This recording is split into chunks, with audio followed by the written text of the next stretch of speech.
अस्सलाम वालेकुम नाज़रीन, प्रोग्राम में खुशामदीद। मेरा नाम है आयशा यूसुफ। नाज़रीन, मुल्क की मौजूदा सियासी सूरत हाल में एक मरतबा फिर से डील की बातें हो रही हैं। कभी अपोजिशन ये तासुर देती है कि डील हो रही है, कभी हुकूमती रहनुमाओं की तरफ से ये बात सुनाई देती है। कभी कहा जाता है कि नवाज शरीफ साहब वापस आ रहे हैं, कभी कहा जाता है कि नहीं उनकी तबीयत ख़राब है, वो कभी वापस नहीं आएंगे। कभी ये कहा जाता है कि हुकूमत बस जाने ही वाली है। लेकिन हमारे मुल्क में ख़बर की उम्र बड़ी छोटी है। अब एक मरतबा फिर से एक नई डील की बात है जिसकी साख थोड़ी सी मुख्तलिफ समझ में आ रही है। वो शुरू हो गई हैं। 4 लीडर मुस्लिम लीग नून से ताल्लुक़ रखने वाले वो जो हैं गए हैं किसी अहम शख्सियत से मिलने के लिए और उन्होंने अपने आप को मुतबादिल के तौर पर पेश किया है। शरीफ ख़ानदान के यानी कि 4 जो बड़े लीडर हैं उनके, नवाज शरीफ साहब, शहबाज शरीफ, मरियम साहिबा और हमज़ा शहबाज जो हैं उनके। अब ये 4 लोग कौन हैं? कुछ हुकूमती रहनुमा जो हैं, वफाकी वज़रा जो हैं, वो नाम लेते हुए नज़र भी आते हैं, लेकिन कोई कहता है कि 3 लोग हैं, कोई कहता है 2 है, कोई कहता है 4 है। लेकिन मेरा सवाल ये है कि ये सारी जो ख़बरें हैं, ये सारी जो बातें हैं, क्या ये उन सब चीज़ों से ज़्यादा अहम है जो इस वक्त आवाम फेस कर रही है? यानी कि महंगाई, बेरोज़गारी, हर चीज़ महंगी होगी। ख़ास तौर पर फाइनेंस बिल के पास होने के बाद जो एक महंगाई का नया तूफ़ान आया है, क्या ये सारी बातें उन चीज़ों से ज़्यादा अहम है? ये आज हम जानने की कोशिश करेंगे। हमारे साथ मौजूद हैं सेनेटर गौस नियाज़ी साहब, रहनुमा लीग नून हैं, ये हमें ज्वाइन करेंगे। नदीम कुरैशी साहब, पाकिस्तान तहरीक इंसाफ के रहनुमा, हमारे साथ मौजूद होंगे। बैरिस्टर आमिर हसन साहब, रहनुमा पीपल्स पार्टी, हमें ज्वाइन करेंगे। हमारे मेहमानों का बहुत शुक्रिया हमें ज्वाइन करने के लिए। नदीम कुरैशी साहब, आगाज़ में आपसे करना चाहूँगी सर, ये वफाकी वज़रा की जानिब से ये पिछले 2-3 दिन से हम देख रहे हैं, ये बातें सामने आ रही हैं कि 4 लीडर हैं। अभी हमने आपको सुनवाया भी कि फवाद चौधरी साहब भी ये बात कर रहे हैं, शेख रशीद साहब भी ये बात कर रहे हैं, शहबाज गिल साहब ने भी इस तरह की बात की है, फैसल वाडा साहब ने भी यही बात की है। ये अचानक से डील की बातें फिर से क्यों शुरू हो गई हैं? हालांकि जिनसे डील की बातें होती हैं उनके तर्जुमान आके कह के गए हैं कि भाई हमें इन चीज़ों में ना घसीटा जाए, मुल्क की सियासत में ना घसीटा जाए, हमारी किसी से कोई बात नहीं हो रही। बिस्मिल्लाहिर्रहमानिर्रहीम। आयशा, देखें, डील की बातें मैं नहीं समझता कि ये 2 तरफा है। ये ख्वाहिशात हो सकती है, ये एक तरफा प्लानिंग हो सकती है। ये नेचुरल है जब एक पॉलिटिकल पार्टी जिसकी उम्र 20, 30, 40 साल हो जाए और उस पर फिर एक खानदान उसको लीड कर रहा हो और जब भी मुश्किल वक्त आए वो खानदान एग्जाइल में चला जाए और फिर जब इक़्तिदार आ जाए तो वो वापस आ जाए, तो नेचुरली जमातों में फिर ये ब्रेकअप होना शुरू हो जाते हैं। ये बगावतें तो ये इनके अपने रवैयों की वजह से हैं। और पाकिस्तान मुस्लिम लीग नून में बहुत सारे लीडर्स ऐसे हैं जिन्होंने डेमोक्रेसी के लिए काफी स्ट्रगल भी की, उनके अवामी रूट्स भी हैं। लेकिन बदनसीबी ये है कि ये दोनों पार्टीज, पीपल्स पार्टी और PMLN, जो एक जमाने में पाकिस्तान की बड़ी पार्टी हुआ करती थी, इक़्तिदार में भी रही, बारहा रही, अभी भी पीपल्स पार्टी सिंध में है, इन पे ये डेमोक्रेसी के नाम पर सियासत करते हैं, ये डेमोक्रेसी का प्रचार करते हैं, ये वोट को इज्जत देने का नारा बुलंद करते हैं। लेकिन इनकी अपनी जमात में ना डेमोक्रेसी है, ना इनकी जमात में वोट को इज्जत देना है। एक फैमिली है, वो फैमिली लीड करना चाहती है। अल्टीमेटली जो सेकंड क्लास है, सेकंड लीडरशिप है, जैसे चौधरी निसार अली खान की बड़ी स्ट्रगल थी इस जमात के लिए। एक वक्त आया कि जो सेकंड जनरेशन आई है लीडरशिप के लिए मैदान में, उनकी उनसे नहीं बनी और उनकी वो 30-35 साल खिदमात वो सारी साइड पर कर दी गई। तो ये जो मुशाहिदा हो सकता है, इस बात का तज्जिया हो सकता है। मैं भी ये इस बात को वॉच कर रहा हूं कि PMLN के दोस्त जब हमारे साथ बैठते हैं तो उनके यहाँ भी इस तरह की पाई जाती है। और जो वफाकी वज़रा इस हवाले से स्टेटमेंट्स दे रहे हैं तो अल्टीमेटली उनके पास वो वेल अवेयर होंगे, उनके पास खबर होगी। नहीं, आपके पास नहीं है कोई खबर, कोई इत्तलात आप तक नहीं पहुंची कि वाकई में इस तरह की कोई डील हो रही है या किसी की मुलाकात हुई है, मुस्लिम लीग नून के रहनुमाओं की किसी से मुलाकात हुई है? आप तक पहुंची है कोई इत्तलात? देखिए, बात यह है, चीजों का तज्जिया किया जाता है। जब 99 में नवाज शरीफ साहब का एग्जाइल हुआ और वो गए मुल्क से, तो लगता ये था कि उनको जबरदस्ती भेजा गया। बाद में साबित हुआ कि उनका बाकायदा एग्रीमेंट था, रिटर्न एग्रीमेंट था और वो ओन नहीं करते थे। फिर जब NRO हुआ उस पर भी वो ओन नहीं करते थे। अभी जो विफाकी वज़रा बात कर रहे हैं कुरैशी साहब, जो विफाकी वज़रा बात कर रहे हैं, आप उसको तज्जिया उनका समझ रहे हैं हिस्ट्री को देखते हुए, या फिर ये आप कोई खबर समझ रहे हैं कि कोई उनके पास कोई इत्तला है, या फिर ये आप अपनी बात कर रहे हैं कि आप तज्जिया कर रहे हैं? देखिए आयशा, 3-4 स्ट्रेटजीज पिछले 1.5 से 2 साल में अप्लाई की गई पीएमएलएन की तरफ से। पहले तो उन्होंने बड़ी कोशिश की कि गवर्नमेंट को डिच करने के लिए प्रोपेगेंडा मुहिम का सहारा लिया जाए। उन्होंने अपने तमाम वो माफियाज की जो इनके स्टेक होल्डर की शक्ल में माफियाज थे उनको एक्टिव किया, बहुत सारी बेचैनी पैदा की। और फिर ऑडियो लीक्स के बाद जो डिफरेंट ऑडियोज मार्केट में आई, उससे पता चला कि ये प्रोपेगेशन, ये प्रोपेगेंडा, लोगों को डिमोरलाइज करना, गवर्नमेंट के खिलाफ मुहिम सबकी सब ऑर्गेनाइज थी। और बाकायदा चंद मीडिया हाउसेस को, चंद एंकर्स को इंगेज किया गया इस सारे माहौल को क्रिएट करने के लिए। अब वो स्ट्रेटेजी भी इनकी नाकाम हुई। इन्होंने देखा कि इमरान खान इस बात से ना डरने वाला है ना हटने वाला है। इन्होंने फिर लेकिन कोशिश सर की कि मियां कुरैशी नवाज साहब, शरीफ की वापसी का ये जो अब बात शुरू की गई है डील की, या 4 लोगों की मुलाकात हुई, या जो शेख साहब फरमा रहे थे कि 4 नाम जो हैं वो नून लीग से माइनस हैं बिल्कुल, तो ये तो आपके अपने वफाकी वज़रा बात कर रहे हैं ना, ये तो मुस्लिम लीग नून के रहनुमा नहीं कह रहे या उनकी तरफ से तासुर नहीं आया, इसलिए मैं आपसे ये सवाल पूछ रही हूँ। देखिए ये तासुर आ जाएगा। हमारे पास भी इतलात इसी तरह की है कि वो 2-3-4 स्ट्रेटजीज जिनका मैं जिक्र कर रहा था, जब वो फेल हो गई तो अब अल्टीमेटली पीएमएलएन की लीडरशिप में ये बेचैनी है कि अगर हमने 2023 का इलेक्शन में जाना है तो फिर पार्टी को लीड कौन करेगा। चूंकि नवाज शरीफ साहब की अभी मैं नहीं समझता कि उनकी वापसी इतनी जल्दी मुमकिन हो। अगर उनके वहां कोई लीगल इश्यूज बने फिर तो उनकी वापसी मुमकिन है, अदरवाइज ये बगैर लीडरशिप के पार्टियां नहीं चलती। तो जो वफाकी वज़रा के पास जो इंफॉर्मेशन है ज्यादा बेहतर तो वो ही बता सकते हैं।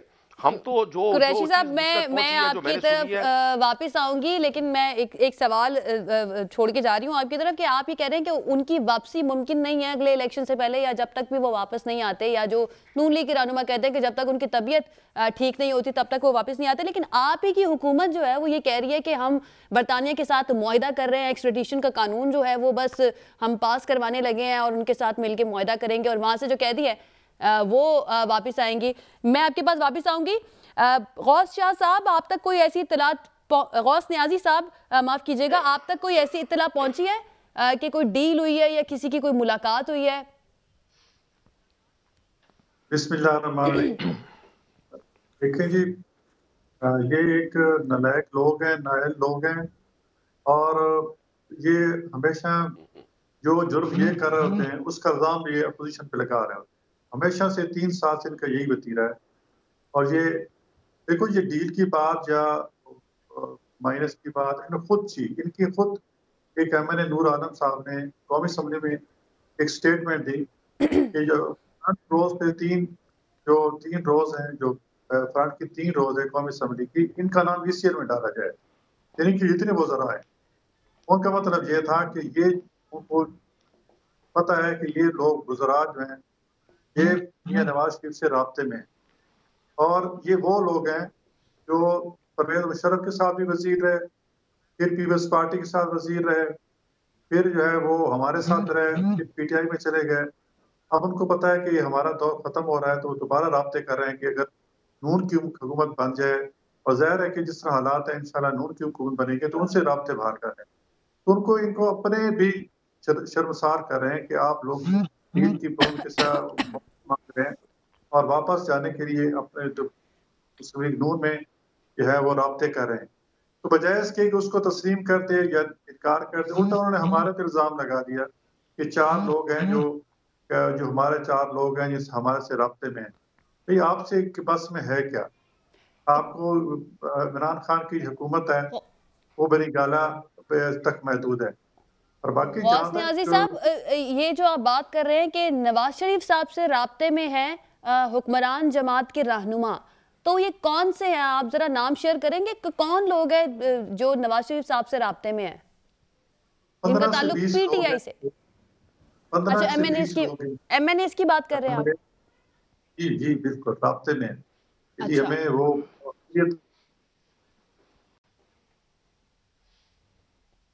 मेरे ख्याल से कोई टेक्निकल इशू हो गया है, हमारे साथ दोबारा से कोशिश करेंगे गौस नियाजी साहब से। जी जी जी नियाजी साहब, जी कंटिन्यू कीजिएगा। नाम बताने वाले थे कि कौन लोग हैं जो राब्ते में इस वक्त नून लीग से। नाम भी इंशाल्लाह वक्त आने में बता देंगे। कुछ तो राजदारी भी रखनी चाहिए। ये नाम आप लोग क्यों छुपाते हैं, ये समझ नहीं आती। ये तमाम जमातें जो है ना, जब भी हम उनसे इस तरह की, जब वो क्लेम करते हैं कि हमारे साथ राब्ते में है किसी दूसरी जमात के लोग, और जब नाम पूछा जाता है तो नाम नहीं बताते, कहते हैं वक्त आएगा तो नाम बता देंगे। नाम बताने में क्या अर्ज है न्याजी साहब?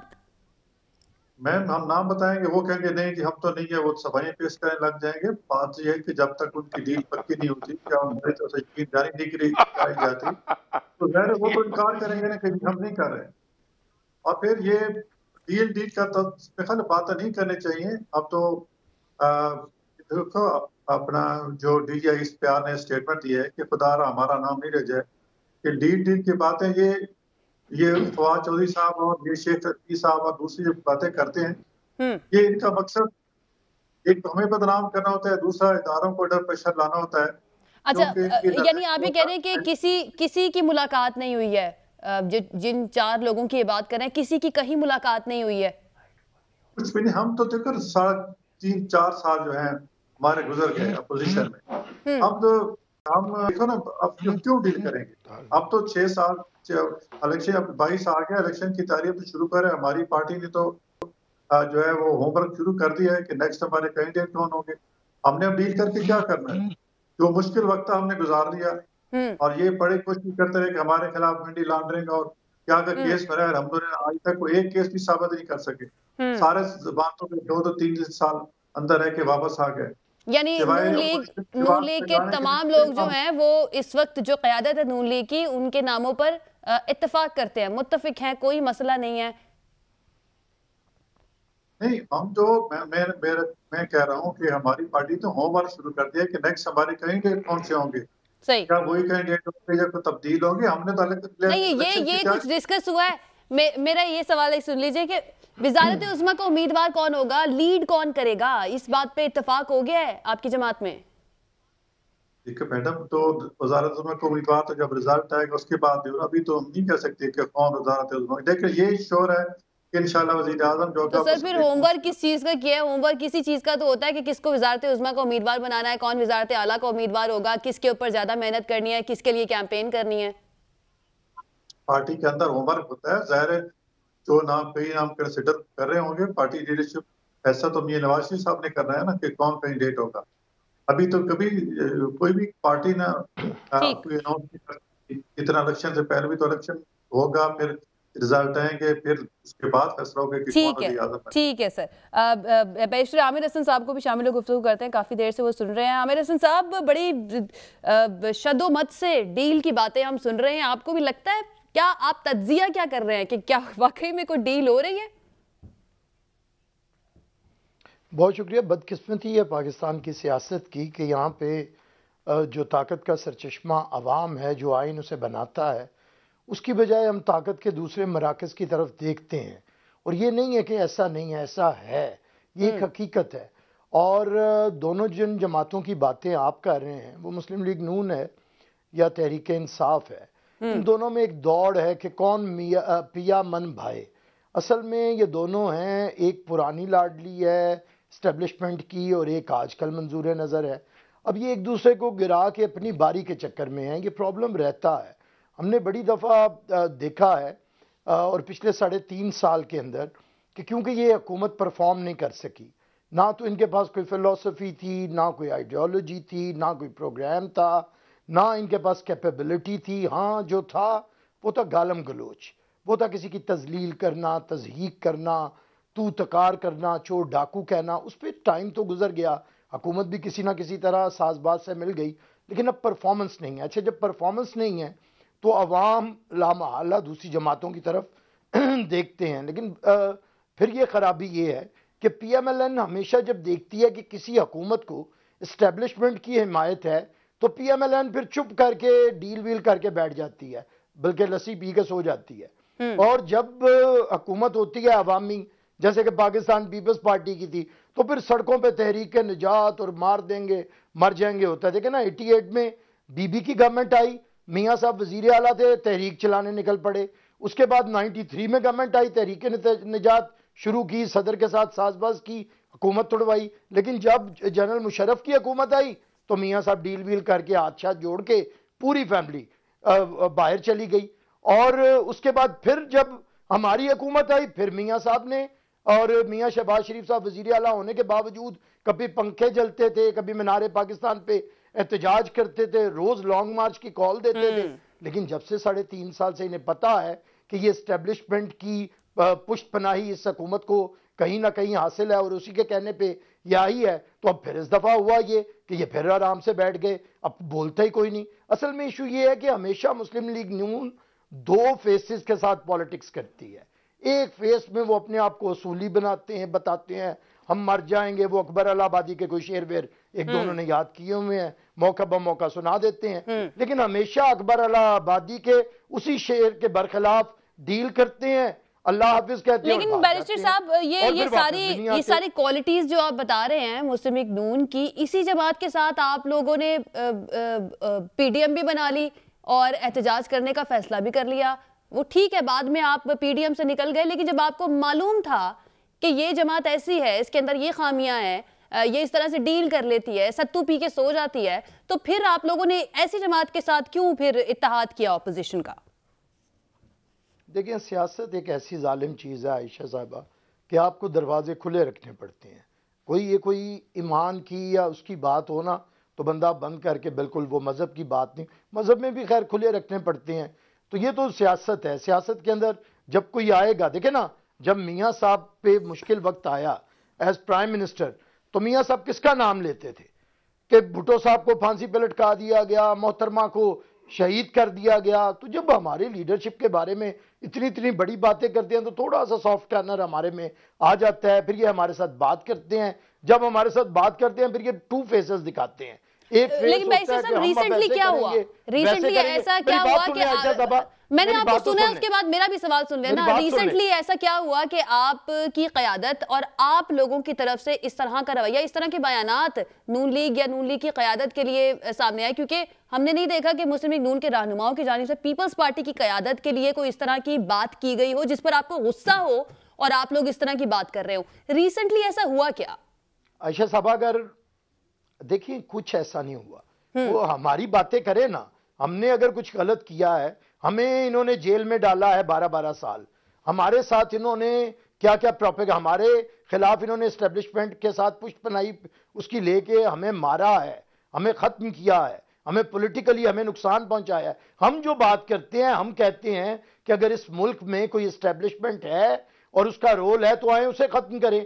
जब वो खत्म करने का मौका आता है तो ये भाग जाते हैं। अब ये जब एक्सटेंशन का मौका था, बिलावल साहब कहते रहे कि पार्लियामेंट के अंदर आए, उस वक्त मियां साहब ने अपनी पार्टी को हुक्म दिया कि आप एक्सटेंशन के लिए वोट करें।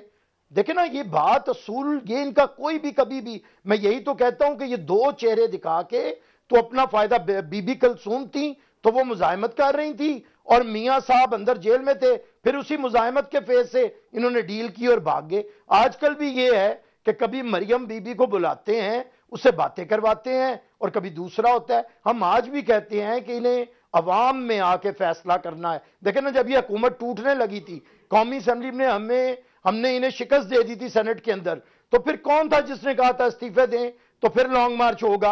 अब तो ये इस्तीफे नहीं दे रहे। फिर इन्होंने पीडीएम तोड़ा, हुकूमत को 1 साल का टाइम दिया, अपनी डील पक्की की, चुप करके बैठ गए। अब फिर कहते हैं जी अब इस्तीफे करेंगे, देंगे, तो अब इस्तीफों के बगैर जी लॉन्ग मार्च करेंगे। अब अदम एतमाद भी ठीक हो गई।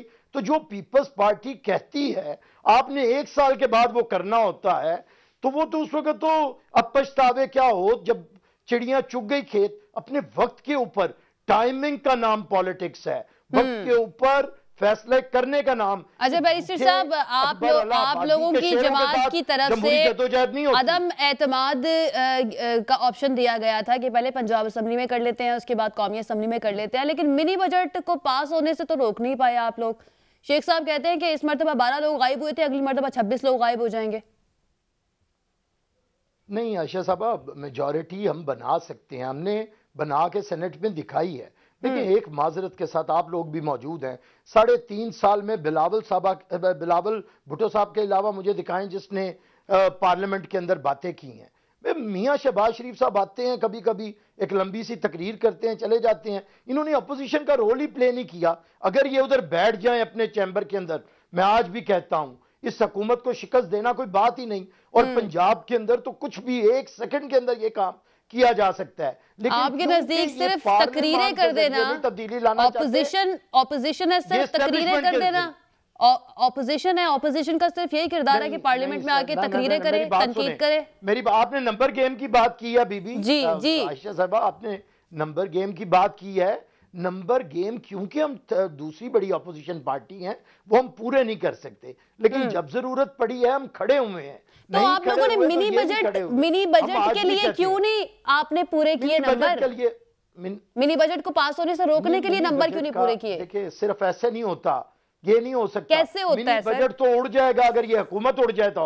अगर ये हुकूमत उड़ जाए तो हम आज कहते हैं कि अगर ये सीरियसली इन हाउस चेंज के ऊपर आ जाते, जो इन्होंने 1 साल लगा दिया है, जिस वक्त 3 ग्रुप मौजूद था, लोग मौजूद थे, इससे मुतनफिर थे, हुकूमत लरज रही थी, उस वक्त 1 साल का टाइम दे के असल में इस हुकूमत को इन्होंने एक्सटेंशन दी है। नहीं, आपको नहीं लगता बैरिस्टर साहब कि तरीन ग्रुप अभी भी मौजूद होगा? जहांगीर तरीन साहब तो जाते हैं मुस्लिम लीग नून के रहनुमाओं से मिलते हैं, ये भी बात करते हैं कि जहाज का रुख मुड़ सकता है, इधर से दूसरी तरफ भी जा सकता है। तो आपको नहीं लगता कि अभी भी वो वाला ऑप्शन मौजूद है, कन्विंस किया जा सकता है, बात की जा सकती है? बिल्कुल बिल्कुल मौजूद है और हम उनके साथ राब्ते के अंदर हैं। हमारी लीडरशिप, ऐसी कोई बात नहीं, हम इनके इत्तेहादियों के साथ राब्ते में हैं। हमने पहले मेंगल साहब को इनसे अलहदा किया गवर्नमेंट से, दूसरे इत्तेहादी भी हमारे साथ चल सकते हैं वक्त आने के ऊपर। लेकिन अगर अपोजिशन की जो बड़ी पार्टी पंजाब और मरकज में है, ये हर चीज आप वक्त पे ही डाल देते हैं बैरिस्टर साहब। सिर्फ आपकी जमात नहीं, कोई भी सियासी जमात हो, वक्त आने पर बताएंगे। नाम पूछते हैं कि कौन से एमएनए राब्ते में है, तो वो कहते हैं कि जी वक्त आने पर बताएंगे। और कितना वक्त चाहिए सर? 3.5 साल गुजर गए हैं। ऐसा लगता है कि आप लोग खुद मजीद टाइम दे रहे हैं हुकूमत को कि वक्त पूरा कर ले और जब इलेक्शन आए तो हम फिर इलेक्शन में जाएं। मुझे नदीम कुरैशी साहब की तरफ, मेरी बात सुन ले, मैंने आपको बड़ा टाइम दे दिया, मैं आपके पास वापस आ जाऊंगी। आखिरी फिक्रा सुन ले। मैं कहता हूं कि अगर अपोजिशन की बड़ी जमात पीएमएलएन अपने 2 चेहरों की बजाय 1 चेहरे और 2 जुबानों की बजाय और 2 लहजों की बजाय यकसुई पे आ जाए तो ये हुकूमत सेकंड्स में खत्म हो सकती है। अच्छा ठीक है जी। नदीम कुरैशी साहब, आपके पास एक सवाल छोड़ के गई थी मैं। आपने कहा कि नवाज शरीफ साहब जो है उनका वापस आना पॉसिबल नजर नहीं आ रहा है, वो वापस नहीं आएंगे। आपकी हुकूमत तो बड़ी बजिद नजर आ रही है, बड़ी नजर आ रहा है कि डेडिकेटेड है कि उनको वापस लेकर आना है और बरतानिया के साथ मुआहिदा भी हो रहा है। तो फिर कब तक लेकर आएगी हुकूमत, या फिर आपको लगता है कि नहीं आएंगे वापस नवाज शरीफ साहब? देखिए, यकीनन हुकूमत ने अब अपनी इस पॉलिसी को मद्देनजर रखा हुआ है कि मियां नवाज शरीफ साहब जब टीवी पर नजर आते हैं और जब हुकूमत मुखालिफ तकारीर कर रहे होते हैं, पाकिस्तान के इदारों के चीफ्स को ललकार रहे होते हैं, तो बड़े सेहतमंद हैं। तो उनको, वो तो हेल्थ ग्राउंड पे बाहर गए थे, तो गवर्नमेंट ये कोशिश कर रही है कि उनको लाया जाए। अच्छा, इसके साथ में जरा बैरिस्टर आमिर साहब की बड़ी मासूमियत और इनकी सादगी, वो इनकी सादगी का सुभान अल्लाह कि इन्होंने पीएमएलएन के खिलाफ पूरी एक चार्जशीट बयान की और साथ साथ बड़ी बेनियाजी से कहा कि जी वो बेनजीर भुट्टो मरहुमा का नाम लेते हैं, जुल्फकार अली भुट्टो का नाम लेते हैं नवाज शरीफ, तो हमें जरा सॉफ्ट कार्नर मिल जाता है। ये कितनी, मतलब ये एक हैरान कुन एक मिसाल है कि ये एक तरफ उन पर वो इल्जामात भी लगाते हैं, बदतरीन इल्जामात। मतलब मैंने तो पिछले 30 साल की पॉलिटिकल हिस्ट्री में जितनी खौफनाक पॉलिटिक्स पीएमएल और पीपल्स पार्टी की देखी, जिसमें कैदियों को तशद्दुद करके उनको फिजिकल तशद्दुद किया गया, उनकी जुबानें काटी गई, और जहां जरदारी साहब ने स्टेटमेंट दियो कि नौज बिल्ला मुझे कहे मैं नवाज शरीफ की बात को नहीं मानूंगा, और बहुत सारे ऐसी स्टेटमेंट्स माजी में रिकॉर्ड का हिस्सा है। लेकिन जब हम इनको इकट्ठा देखते हैं दोनों जमातों को मफादात पर, तो फिर मुझे इमरान खान की 20 साल पुरानी कही हुई बात याद आती है, जो उन्होंने कहा था कि एक वक्त आएगा जब इनके मफादात को नुकसान पहुंचेगा, ये दोनों जमातें एक कंटेनर पे होंगी।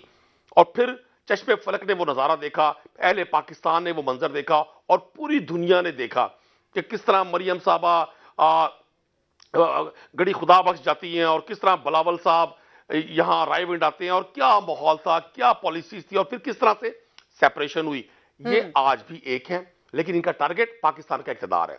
इनका टारगेट अगर अवाम होता तो पीपल्स पार्टी 13 साल से सिंध में है, वहां के हालात आज ये ना होते। इनका टारगेट अगर नदीम कुरैशी साहब, नवाज शरीफ साहब वापस आएंगे या नहीं? मैं आप तकरीर करने लगे हैं, उनकी पूरी हिस्ट्री बताने लगे हैं, आप मुझे ये बताएं नवाज शरीफ साहब वापस आएंगे नहीं आएंगे? और मेडिकल बोर्ड भी बना दिया अब तो पंजाब हुकूमत ने, वो बताइएगा क्या किस तरह से काम करेगा? आयशा, मैं असल में बैरिस्टर आमिर हसन साहब की मासूमियत, सादगी, भोलपन देखे ना मैं अपने जज्बात पे कंट्रोल नहीं रख सका। नहीं, जज्बात पे आप कंट्रोल रखें और ये बताइए, जज्बात पे कंट्रोल रखें कुरैशी साहब। ये मेरे खुशगवार और मोहब्बत से भरे हुए एहतराम वाले जज्बात हैं, ये नाराजगी वाले नहीं है। अच्छा, मैं देखें, मैं नजूमी तो नहीं हूँ, मुझे जो हमने देखा, गवर्नमेंट हर सूरत इस बात पर कमिटेड है he should back to Pakistan, उनको पाकिस्तान आना चाहिए।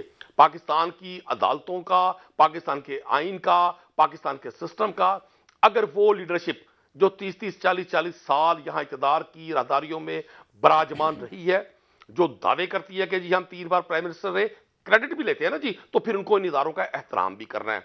अगर वो एहतराम नहीं करेंगे तो के कमजोर शख्स तो फिर इस कानून का मजाक उड़ाएगा। लेकिन हुकूमत भी अब एक्टिव नजर आ रही है ना, जब से मुस्लिम लीग नून के रहनुमाओं ने ये कहना शुरू किया कि नवाज शरीफ साहब बस वापस आने वाले हैं, उसके बाद हमने वहां पर तो खामोशी देखी, लेकिन हुकूमत काफी एक्टिव हो गई। हुकूमत कह रही है कि हम बरतानिया के साथ मुआहदा कर रहे हैं, फिर एक मेडिकल बोर्ड बना दिया गया, पंजाब हुकूमत ने बना दिया मेडिकल बोर्ड। उसके बाद ये भी कहा गया कि शहबाज शरीफ साहब के खिलाफ कार्रवाई की जाएगी क्योंकि वो जामिन थे नवाज शरीफ साहब के बाहर जाने के लिए। तो अब होगा क्या? हुकूमत क्या करने जा रही है नवाज शरीफ साहब को वापस लाने के लिए?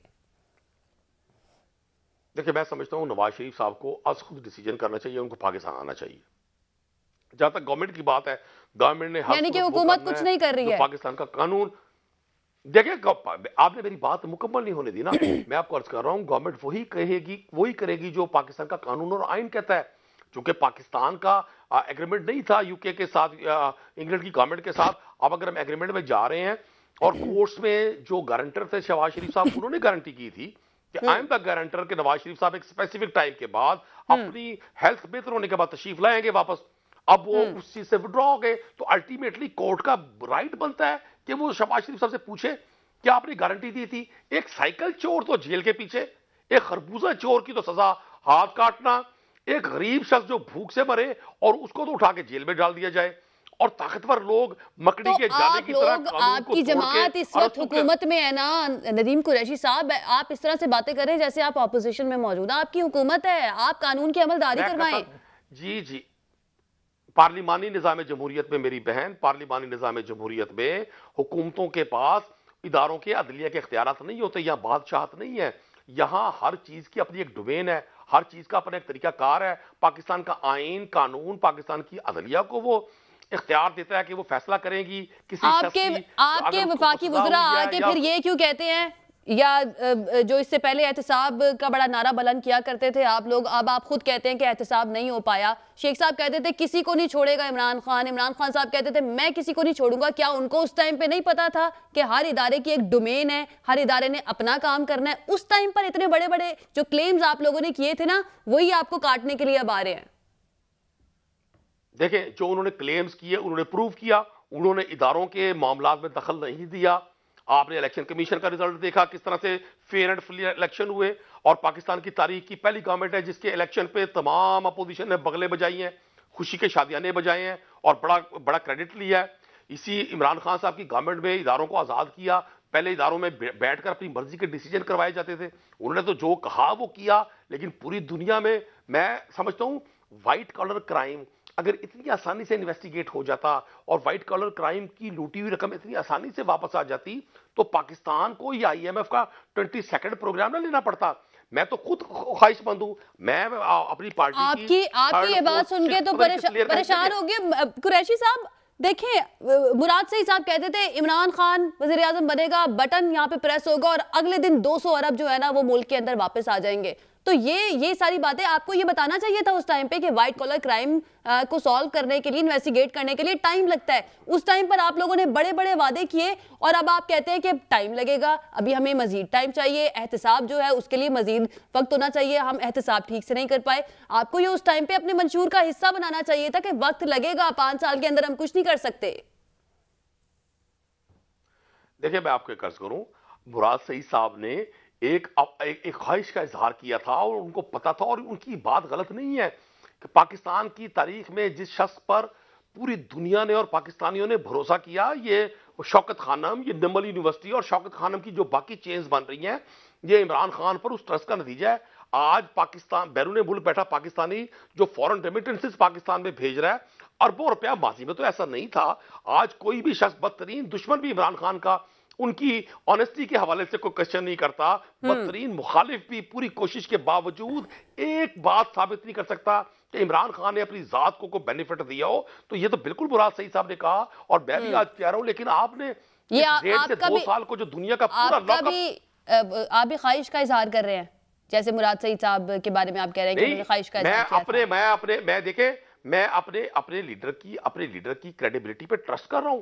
पाकिस्तान की सुप्रीम कोर्ट ने आपके लीडर की क्रेडिबिलिटी पर तो किसी ने बात ही नहीं की थी कुरैशी साहब। आपके लीडर की क्रेडिबिलिटी के ऊपर किसी ने कोई बात नहीं की। मैं तो आपको पुराने वादे याद दिला रही थी, दावे याद दिला रही थी जो आप जब ऑपोजिशन में होते थे तो किया करते थे। बहरहाल मैं आपके पास वापस आऊंगी, हमें एक ब्रेक लेनी है। गौस साहब से मैं आके सवाल करूंगी कि नवाज शरीफ साहब खुद से वापस आएंगे या फिर हुकूमत को कुछ करना पड़ेगा। एक ब्रेक के बाद इस पर बात करेंगे। Stay with us. जी नाजरीन, ब्रेक के बाद खुश आमदीद। हमारे साथ गौस नियाजी साहब, नदीम कुरैशी साहब और बैरिस्टर आमिर हसन साहब मौजूद हैं।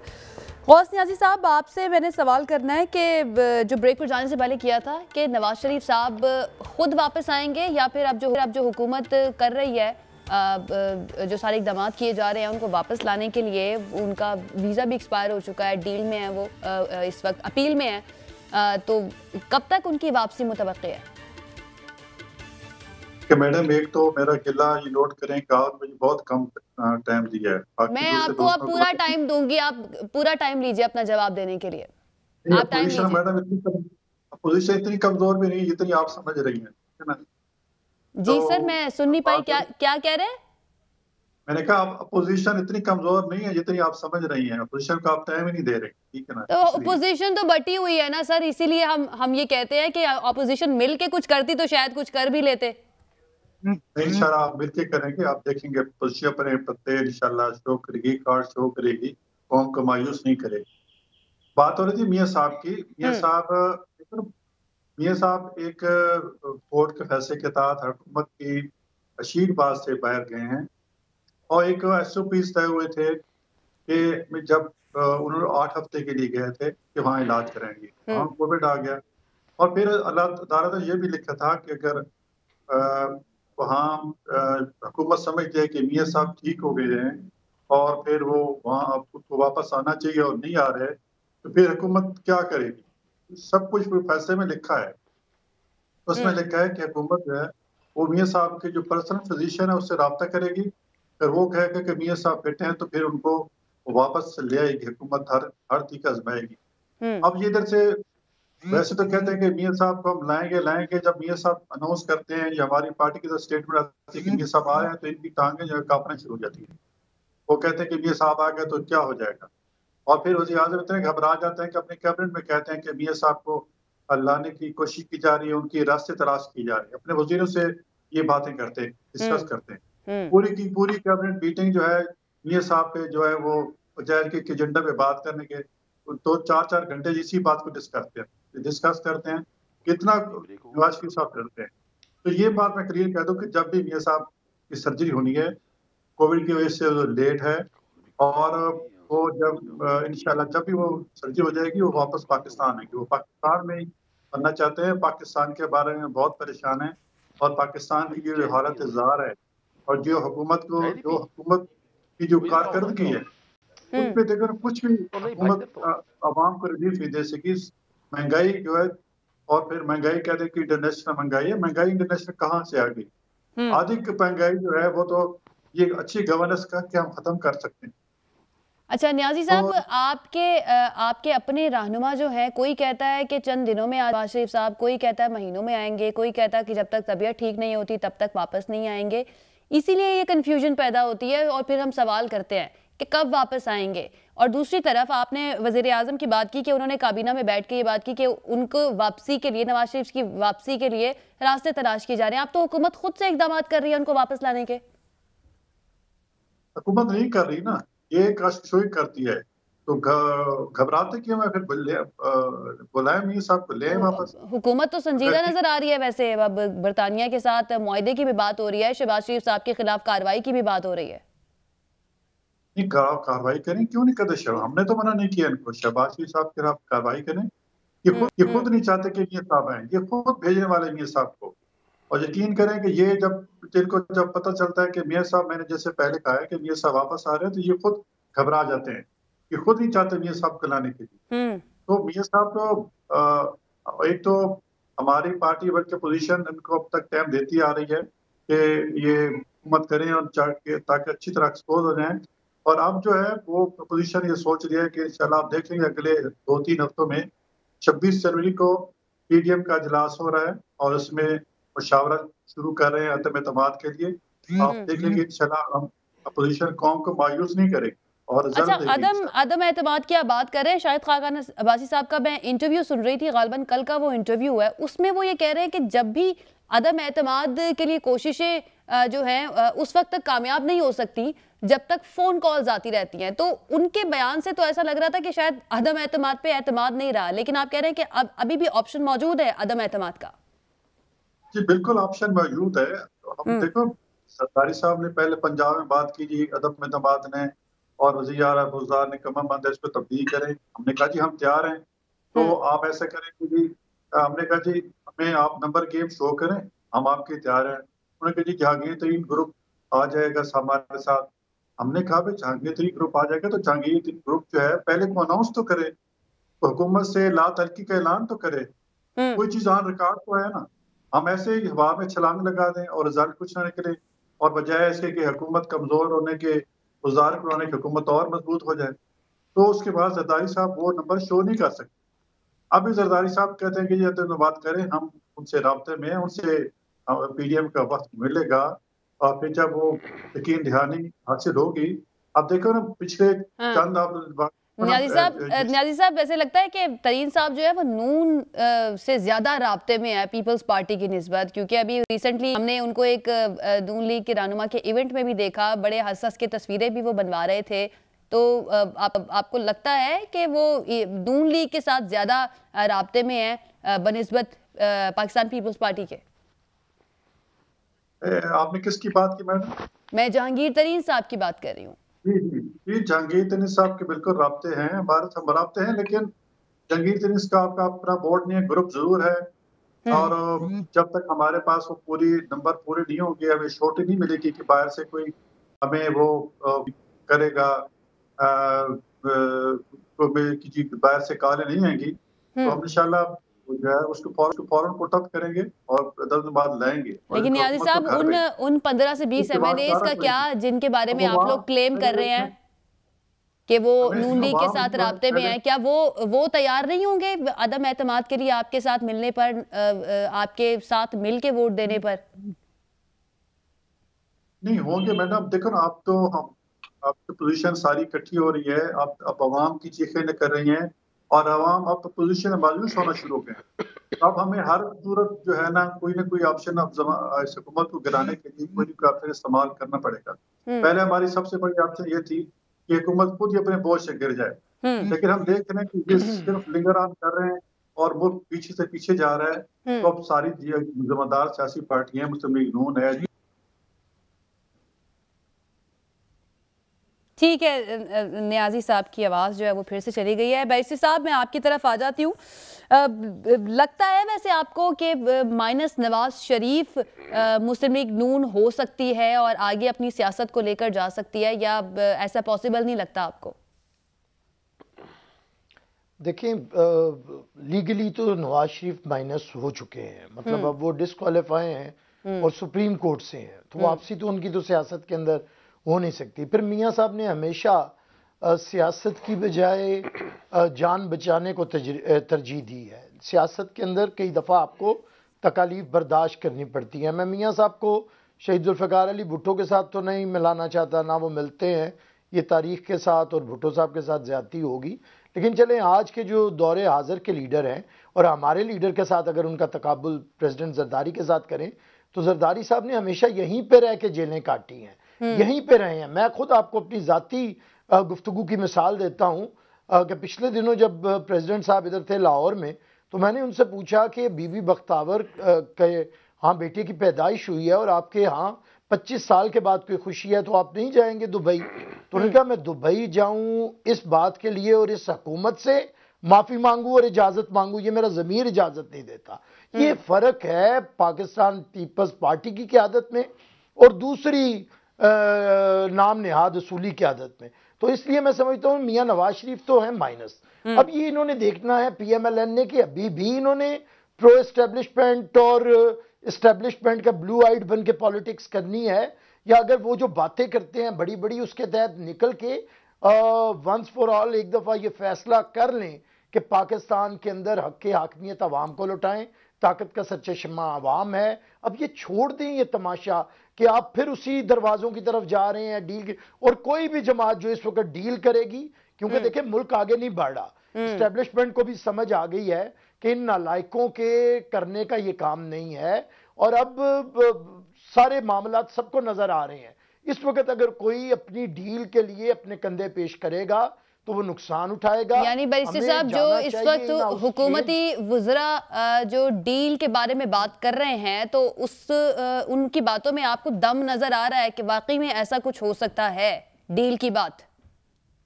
देखिए वो बात ठीक कर रहे हैं, क्योंकि वो बेचारे चिल्लाएं ना रोए ना तो क्या करें, क्योंकि उनके पास एक ही तो सहारा है ना, उनकी कोई अवाम में। ये सारे बेचारे जो वुज़रा शुज़रा हैं, ये तो काउंसलर का इलेक्शन हारे हुए थे, ये कराची से इधर से जेलम शेलम से, इन्होंने कभी कहां जीतना था। ये तो इन्हें जिताया गया है, उन्हें पता है कि अगर उनका हाथ उठ गया तो हम तो आलूओं के भाव भी कोई हमें नहीं लेगा। तो इनका हाल तो सबको पता है, वो इसलिए चिल्ला रहे हैं। और बात किसी हद तक ठीक भी है कि अब जो एस्टेब्लिशमेंट के अंदर भी चेंजेस आती हैं वो आपके सामने है, उसमें हो रही है। लेकिन हम समझते हैं कि पार्लियामेंट की राय इख्तियार करें, तमाम पॉलिटिकल पार्टीज पार्लियामेंट की तरफ आएं, हम लोग पार्लियामेंट से तब्दीली लाएं, उधर से रिफॉर्म्स लेके आएं, और रिफॉर्म्स ला के हम बेहतरी की तरफ चलें। और रिफॉर्म्स आएंगी, फिर हम अगला इलेक्शन शफाफ करवाएं जिसे अवाम मैंडेट देती है। लेकिन मिलके पाकिस्तान के लिए एक चार्टर ऑफ इकोनॉमी किया जाए, गरीब आदमी को बदतरीन महंगाई। अच्छा बैरिस्टर साहब एक सवाल का जवाब दे दें, फिर मैं कुरैशी साहब की जानिब बढ़ूंगी। एक सवाल का जवाब दे दें। तहरीके अदम एतमाद की हमेशा से पीपल्स पार्टी ने ऑप्शन सामने रखी, सबसे पहले पीपल्स पार्टी ने बात की थी तहरीके अदम एतमाद की, अब भी ऑप्शन है तहरीके अदम एतमाद? फर्स्ट ऑप्शन है, यही हमने PDM बनाते हुए दी थी, यही आज है। अभी न्याजी साहब ने बात कर दी जी नंबर पूरे नहीं दिखा सके। अरे भाई हमने तो उन्हें कौमी असेंबली में हरा के नंबर पूरे करके दिखा दिए, आपके हौसले नहीं, क्योंकि ये डबल गेम कर रहे हैं। मैं फिर कहता हूं कि ये उधर भी जाते हैं और बात भी सुनाते हैं। अब खुदा के लिए इन्हें मुनाफिकत की सियासत छोड़नी पड़ेगी। ये दो रंगी छोड़, यक रंग हो जा, सरासर मोम या फिर संग हो जा। ठीक है, नून लीग को अब ये बस करना चाहिए, इतनी भी मुनाफिकत क्या हुई। ठीक है जी। कुरैशी साहब आप सुन रहे हैं हमारे दोनों मेहमानों की बात भी। तहरीके अदम एतमाद का ऑप्शन न्याजी साहब भी कह रहे हैं कि जी बिल्कुल मौजूद है, बैरिस्टर साहब भी कह रहे हैं कि मौजूद है।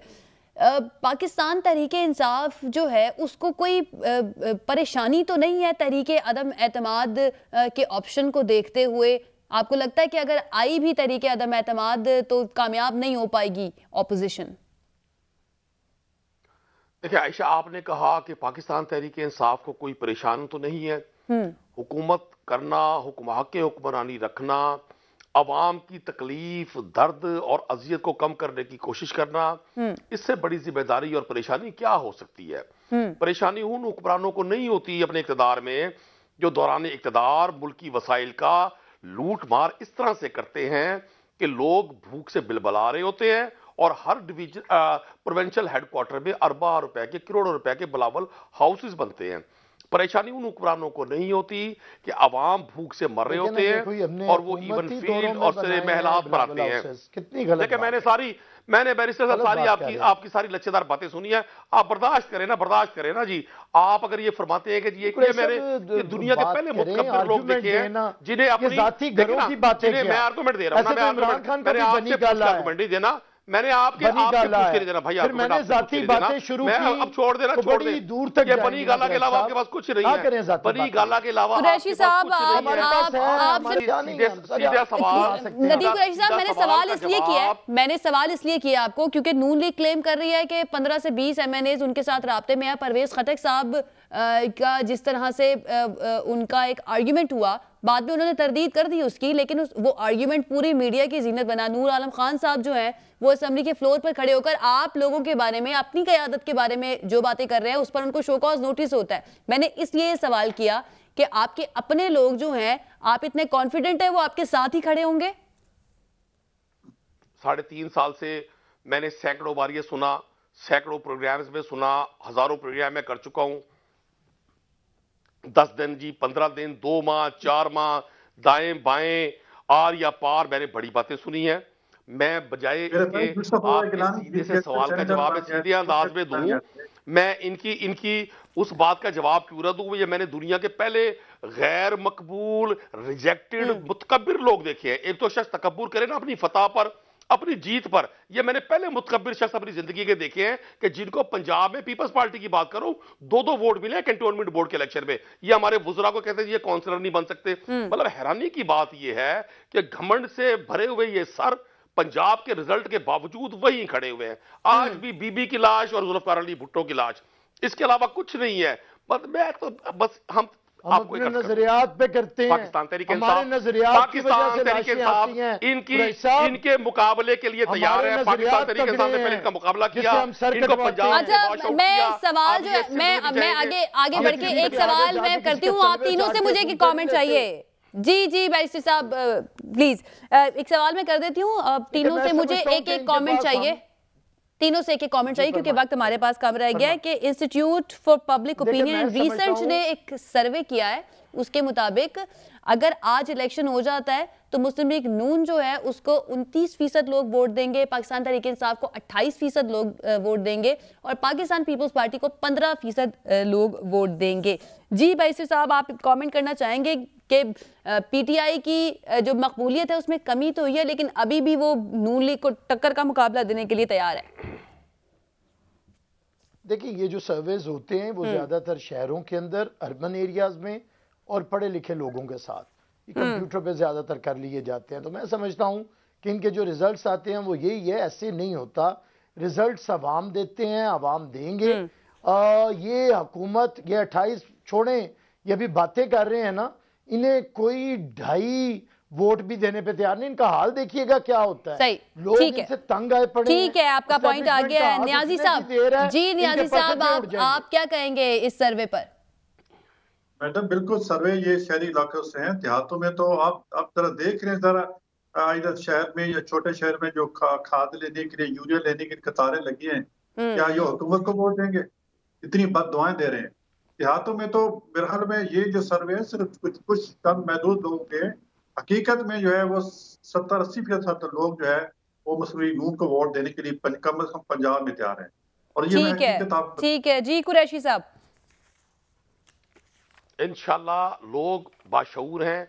पाकिस्तान के लोग इस बात पर यकीन रखते हैं कि कौन सा शख्स है जो उनके मसाइल के हल के लिए अपने जाती एजेंडाज की बजाय नेशनल एजेंडाज पे काम कर रहा है। लोगों को 100% यकीन है और पाकिस्तानी कौम ने बड़े चैलेंजेस का मुकाबला किया। ये महंगाई तो एक बहुत छोटा चैलेंज है, हम इसको भी ओवरकम करेंगे इंशाल्लाह। ठीक है, 2023 में आप भी यहाँ ठीक है। बहुत शुक्रिया हमारे मेहमानों का हमें ज्वाइन करने के लिए। नाज़रीन, ये था हमारा आज का प्रोग्राम। कल एक मरतबा फिर से हाजिर होंगे। अपना ख्याल रखिए, हमें इजाजत दीजिए। अल्लाह हाफिज।